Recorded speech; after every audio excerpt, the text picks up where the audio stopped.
And welcome everyone to the Riverside County Board Brief as we give you a brief look at today's Riverside County Board of Supervisors meeting. My name is Pep Fernandez. Now we had an item on the agenda today with helihydrant pads in District 5. And if you're asking, well, what is a helihydrant pad? Let's show you some video that we shot recently in the past 6 months or so of helihydrant pads in action. Helicopters, when they are combating wildfires, will be able to quickly gather water at these helihydrant pads and then quickly return to the site of the fire to hopefully extinguish it sooner than later. Now, District 5 was approved to receive 6 of these helihydrant pads, and Supervisor Ixchel Gutierrez has more to talk about these helihydrant pads and why they are so important, especially during the fire season.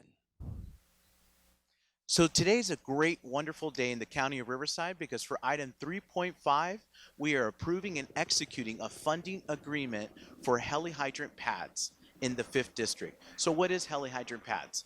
This is an opportunity for the County of Riverside to help our firefighters respond quicker to fires. We are really thrilled for this project. We're going to have 6 helihydrant pads, and this is where the helicopters can go over those pads and take water and then go to fight the fires.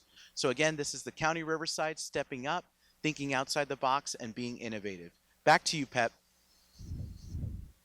All right, thank you for that, Supervisor Gutierrez. We appreciate it. Certainly good news, especially in District 5. Now, we had another item on today's agenda. It was the notice of completion to repair the entry road to the Coachella Valley Animal Shelter. We have Cesar Tolentino. He is the Engineering Division Manager from the Transportation Department here in Riverside County to explain more about it. Cesar. Hello, my name is Cesar Tolentino. I'm with the County of Riverside Transportation Department. I'm here to talk to you about the notice of completion for the Animal Shelter Emergency Project. We repaired a storm damaged culvert that created a sinkhole and a entry to the animal shelter. This access road actually also helps out fire services if in times of an emergency itself. The project began on April 10th and it ended on May 16th, and the cost of the project was $169,000. All right, thank you for that update, Cesar. We appreciate it. And speaking of updates, we also check in with the Director of Legislative Affairs, Carolina Herrera, who has an update from the legislative level. And Carolina says for the folks that live in the city of Eastvale, there could be some changes coming. Carolina?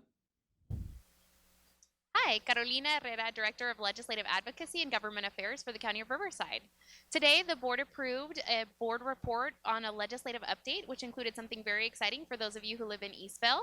We are working with Congressman Calvert's office to try to encourage the U.S. Postal Service to allow Eastvale to have its own zip code. So as many of you know, our county has doubled in size, and that has come with a lot of growth, which means we have some of the most newly incorporated cities in our county. So we will continue to advocate for all of those local cities to make sure that they have representation that they need, not just in DC and Sacramento, but also from their post office and on their stamps. Back to you, Pep. Very good. Thank you, Carolina. And that'll do it for this edition of the Riverside County Board Brief. My name is Pep Fernandez, and we'll see you next time.